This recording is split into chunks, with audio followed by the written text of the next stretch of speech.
देश की ताकत तिजोरी में पड़े सोने चांदी से नहीं, बल्कि देश के खेतों, खलिहानों, कारखानों, उत्पादों और मेहनत कश कुशल हाथों से तय होती है। 18वीं शताब्दी में ऐसी परिवर्तनकारी ललकार दी थी एडम स्मिथ ने, जिन्हें आधुनिक अर्थशास्त्र का पिता भी कहा जाता है। नमस्कार, मैं गजेंद्र। अंतर यात्रा के तहत विचार यात्रा श्रृंखला की 8वीं कड़ी में आज हम जानेंगे महान अर्थशास्त्री और दार्शनिक एडम स्मिथ के विचार और आज के संदर्भ में उनकी प्रासंगिकता। विचार यात्रा श्रृंखला की पूर्व की 7 कड़ियां प्लेलिस्ट में उपलब्ध है, जिसका लिंक डिस्क्रिप्शन में हम दे रहे हैं। इस श्रृंखला में 17वीं 18वीं शताब्दी के महान विचारकों के विचार और प्रासंगिकता के संबंध में हम बात करते हैं। पहले हम बड़े बड़े दार्शनिकों और विचारकों के विचार प्रस्तुत कर चुके हैं। प्लेलिस्ट के लिंक में जाइए और एक एक करके फुर्सत में उन्हें देखिए। चलिए आज हम समझते हैं महान अर्थशास्त्री एडम स्मिथ के संबंध में उनके विचार क्या थे और आज की प्रासंगिकता क्या है।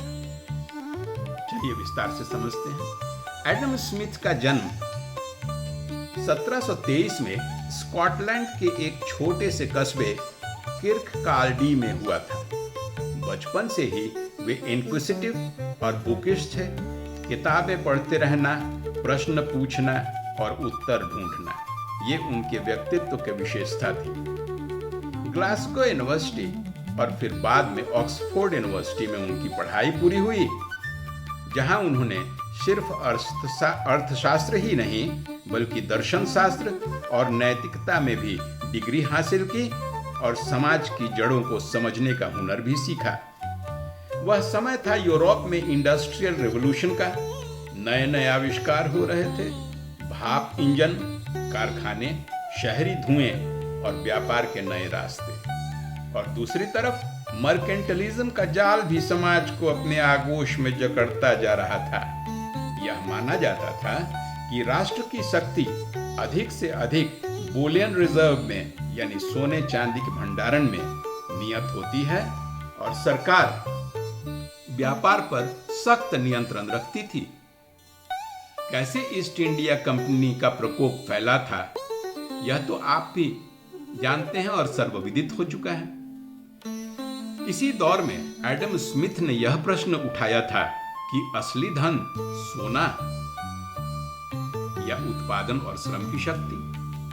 1776 में छपी उनकी पुस्तक an inquiry into the nature and causes of the wealth of nations मील का पत्थर बनी और अभी भी है। इसी साल अमेरिका में स्वतंत्रता की घोषणा भी की गई थी। इसके बाद आई the theory of moral sentiments, जिसमें उन्होंने नैतिकता की अर्थशास्त्र में भूमिका पर अपने विचार रखे, और फिर द इनविजिबल हैंड, जिसने उस अदृश्य शक्ति की ओर इशारा किया जो परोक्ष रूप से आर्थिक क्रियाओं को प्रभावित करता है। एडम स्मिथ के सभी रचनाओं को अगर देखें तो उनके विचारों को हम मुख्यतः 5 भागों में प्रस्तुत करते हैं। पहला, द इनविजिबल हैंड। स्मिथ ने कहा कि बाजार को चलाने वाली असली ताकत कोई राजा या मंत्री नहीं होती, बल्कि एक अदृश्य हाथ है। हर व्यक्ति अपने अपने स्वार्थवश ही चलता है, परंतु भला कलेक्टिवली समाज का होता है। जैसे किसान खेती करता है अपनी भूख, आवश्यकताओं और लाभ के लिए, लेकिन खेती का फायदा पूरे समाज को अनाज मिलता है। आज फ्लिपकार्ट, अमेज़न आदि पर जो विक्रेता हैं वो सिर्फ मुनाफे के लिए ही तो अपना सामान बेचते हैं ना, लेकिन घर बैठे विविध प्रकार के आवश्यक सामानों की उपलब्धता की सुविधा तो हम सबको होती है। दूसरा कंसेप्ट एडम स्मिथ ने डिवीजन ऑफ लेबर की खासियत को स्थापित करते हुए बताया। उन्होंने पिन फैक्ट्री का उदाहरण दिया। एक ही व्यक्ति अगर पूरा पिन बनाए तो सारे दिन में 20-25 पिन उत्पादन कर पाएगा, लेकिन अगर काम बांट दिया जाए, कोई तार खींचे, कोई उसे साइज में काट दे, तीसरा उसका हेड बना दे और अगला सिर्फ उसकी बढ़िया पैकेजिंग कर दे, तो उत्पादन कई गुना बढ़ जाएगा और क्वालिटी भी अच्छी होगी। यह प्रोडक्ट स्पेशलाइजेशन का सिद्धांत आज पूरी असेंबली लाइन, आईटी सेक्टर और आधुनिक उद्योगों की कार्यप्रणाली बन गई है। एडम स्मिथ का तीसरा कंसेप्ट फ्री मार्केट इकोनॉमी का था। स्मिथ ने कहा कि सरकार को हर चीज में हस्तक्षेप नहीं करना चाहिए। खरीदने बेचने की स्वतंत्रता ही प्रगति की असली जननी है। बाजार में सामग्रियों की मांग और पूर्ति यानी मार्केट फोर्सेस अपनी कीमत खुद तय करती हैं। अब आम की पैदावार ही अगर कम होगी तो सप्लाई कंस्ट्रेंट के कारण आपूर्ति बाधित रहेगी और आम की कीमतें ऊपर चली जाएंगी। अगर इसमें सरकार इंटरफेयर करती है तो प्रॉफिटेबिलिटी और प्रोडक्शन दोनों ही प्रभावित होगा और इकोनॉमी कुंठित हो जाएगी। इसलिए उन्होंने एडवोकेट किया कि सरकार को बाजार में मांग और पूर्ति के फोर्सेस को स्वतंत्र छोड़ देना चाहिए ताकि वो अपना मार्केट डिसीजंस खुद ले सकें। तीसरा कंसेप्ट एडम स्मिथ ने मर्केंटलिज्म की भरपूर आलोचना करके अपना प्रस्तुत किया। उन्होंने उस समय की प्रचलित सोच को चुनौती दी जिसमें बुलियन रिजर्व्स को ही किसी भी देश की समृद्धि का सूचक माना जाता था। उन्होंने कहा किसी देश की असली संपत्ति उसका उत्पादन और उपलब्ध श्रम शक्ति है। सोना तिजोरी में बंद है जो किसी भी कंटिजेंसीज में काम आ सकता है, लेकिन यह उत्पादन और सामग्रियों की पर्याप्त उपलब्धता ही तो है जो रोजमर्रा की जिंदगी को समृद्ध बनाती है और कंटिजेंसीज को पैदा ही नहीं होने देती है। उनकी यही सोच आज के जीडीपी कॉन्सेप्ट की आधारशिला बनी। किसी भी देश की संपत्ति उसके ग्रॉस डोमेस्टिक प्रोडक्ट यानी सकल घरेलू उत्पाद से आंकी जाने लगी, ना कि इकोनॉमी में उपलब्ध सिक्कों या सेंट्रल बैंक में स्थित बुलियन रिजर्व से। एडम स्मिथ सिर्फ अर्थशास्त्री नहीं, नैतिकता के भी प्रचारक रहे थे।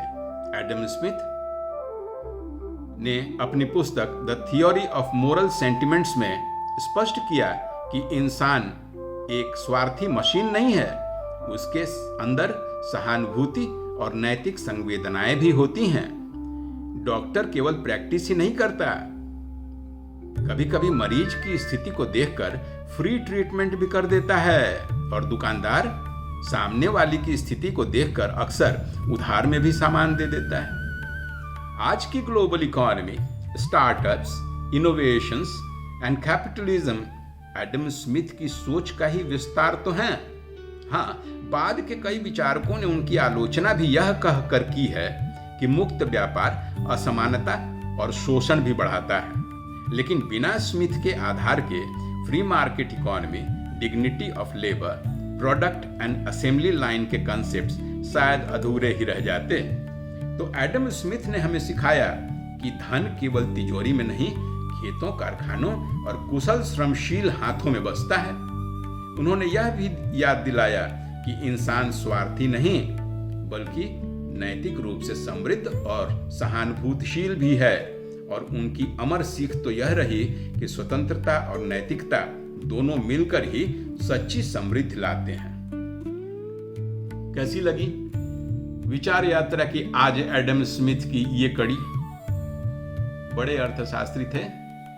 संक्षेप में मैंने मुख्य कॉन्सेप्ट्स को यहां प्रस्तुत किया है आपके सामने ताकि सबके लिए सुगम हो सके। विचार यात्रा की अगली श्रृंखला में हम फिर अगस्ट कॉम्टे के साथ अगले शनिवार की सुबह आपसे मिलते हैं। बने रहिए, जुटे रहिए और जोड़ते भी रहिए, क्योंकि कई लोगों को आवश्यकताएं हैं इन जानकारियों की। आज के लिए इतना ही मित्रों, फिर मिलते हैं अपनी अगली प्रस्तुति में अंतर यात्रा के साथ। नमस्कार।